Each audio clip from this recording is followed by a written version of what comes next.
Assalamualaikum warahmatullahi wabarakatuh. Alhamdulillah pagi ini bisa berjumpa lagi dengan saya. Dan alhamdulillah pula saat ini cukup banyak pertanyaan dari netizen untuk dibuatkan videonya menjawab pertanyaan-pertanyaan mereka. Dan sengaja pertanyaan tersebut saya muat dalam video di YouTube saya agar bisa dinikmati oleh semua orang di Indonesia ini. Ada pertanyaan dari seorang klien, yaitu dia seorang ibu intuiting extrovert, putranya thinking extrovert. Ya, pertanyaannya ada 3, bagaimana pola komunikasinya dalam mendidik putranya ini. Putranya usia 24 tahun, sudah lulus kuliah jurusan sastra Arab. Kemudian bagaimana mendampingi putranya agar bisa menjadi ustadz yang baik. Yang ketiga sekaligus sebagai pebisnis. Ya. Akan kita kupas satu persatu dari mulai pola komunikasi atau pola asuh ya. Tapi kalau sudah usia SMA saya cenderung mengatakan bukan pola asuh tetapi pola komunikasi ya, karena dia sudah dewasa. Ibunya intuiting extrovert, itu otaknya mengendalikan perut, organ terkuatnya saraf ya. Cara kerja otaknya ini adalah makan tidak terlalu kenyang, perutnya berkontraksi, otaknya fresh, siap memproduksi ide-ide. Jadi ibunya ini kreatif. Kreatif nanti berarti kalimatnya suka kalimat panjang dan inspiratif, kalimat yang indah ya. Sedangkan putranya thinking extrovert ya. Dia logis, otaknya mengendalikan semua otak, organ terkuatnya ginjal, ginjal menjaring darah dengan baik, dipompa ke jantung, jantung dipompa ke otak, ke paru-paru dulu, diberi asupan oksigen, kirim ke otak, siap untuk senantiasa menganalisa, ya, melogika, sehingga orangnya ini logis. Thinking, logis, ekstrovert dari luar ke dalam. Dia melihat keluar dulu, dimasukkan otak, baru dia action sebagai thinking yang logis. Biasanya thinking kalau seperti itu adalah dia melihat lingkungan, melihat orang, potensi dari anak buahnya, dia kelola, ya, dimasukkan otak dulu, dikelola, akhirnya dia menjadi seorang komandan lapangan yang handal. Kalau intuiting extrovert, dia kreatif tapi ekstrovert, melihat luar dulu, ya, mencontoh suasana luar dulu. Misalnya dia mau merancang masa depan anaknya, melihat kondisi lingkungannya dulu, masukkan otak, baru nanti dia mengarahkan anaknya sesuai dengan keinginan dari putranya tersebut. Kita mulai dari pola komunikasi, ya. Kita cari perbedaannya. Intuiting itu dia suka kalimat panjang, sedangkan thinking kalimat pendek. Intuiting suka kalimat inspiratif, thinking suka kalimat logis. Nah, ini kita sinkronkan ya. Yang pertama, ibunya yang intuiting, dia suka kalimat panjang, kita beri angka 10. Kemudian thinking, putranya yang suka kalimat pendek to the point, kita beri angka 1.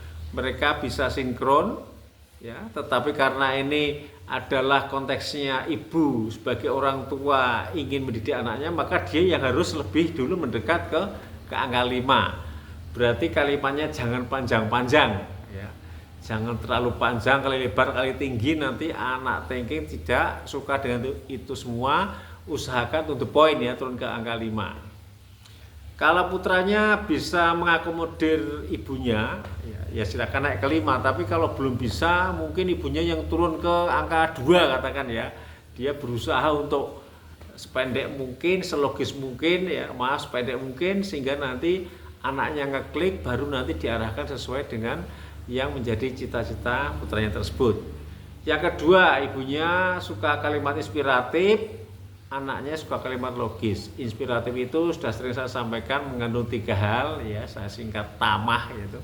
Mengandung tantangan, mengandung masa depan, mengandung hikmah ya. Maka kalimat inspiratif ibunya ini jangan langsung digunakan, dikenakan pada putranya, tapi logis ya. Dia usahakan kalimat inspiratif dari ibunya ada angka 10 misalnya, kemudian anaknya yang logis angka 1, usahakan ibunya turun ke angka 2 ya. Kita mengalah sebagai orang tua karena memang kewajiban orang tua itu adalah mendidik anak. Anak kewajibannya taat pada orang tua, tapi orang tua kewajibannya mendidik anak dengan baik.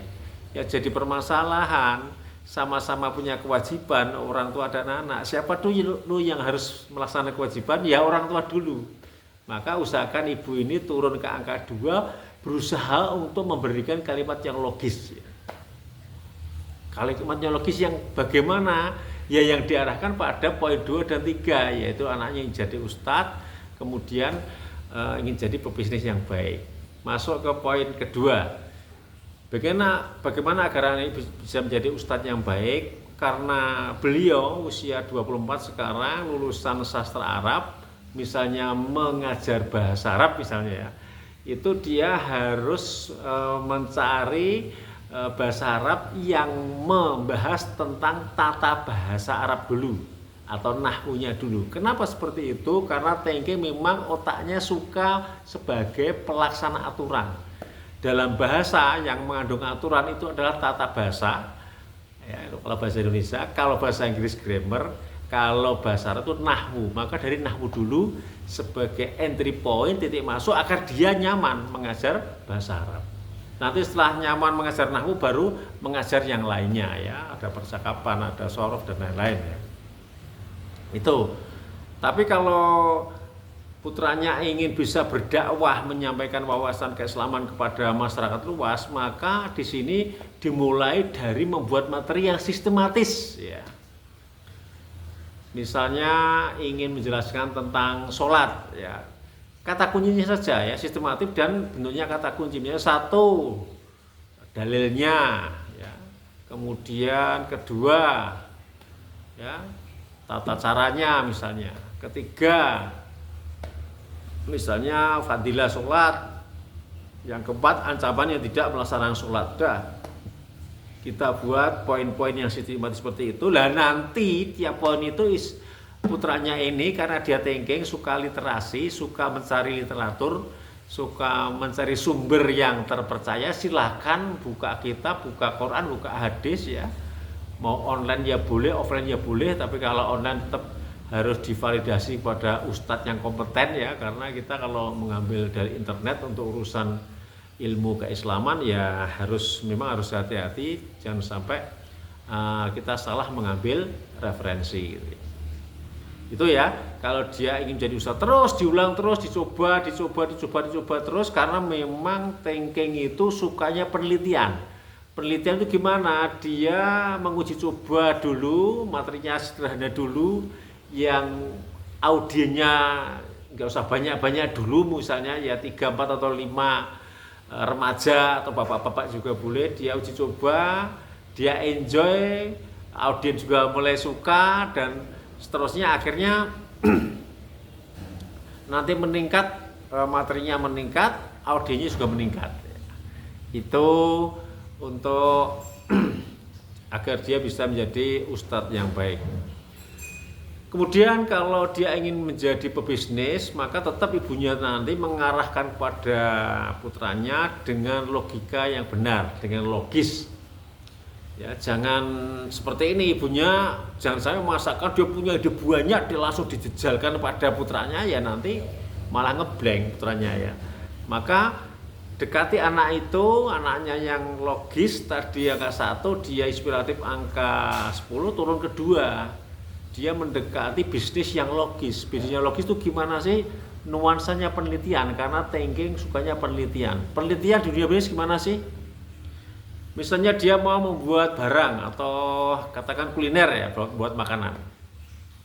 Ya pertama ya kursus membuat makanan tersebut atau lihat di YouTube, kemudian diotak-atik sendiri. Setelah dirasa cukup enak, ibunya merasakan juga enak, buat 3 buah misalnya ya, 3 porsi dibagi ke tetangga saudara, mereka makan enak.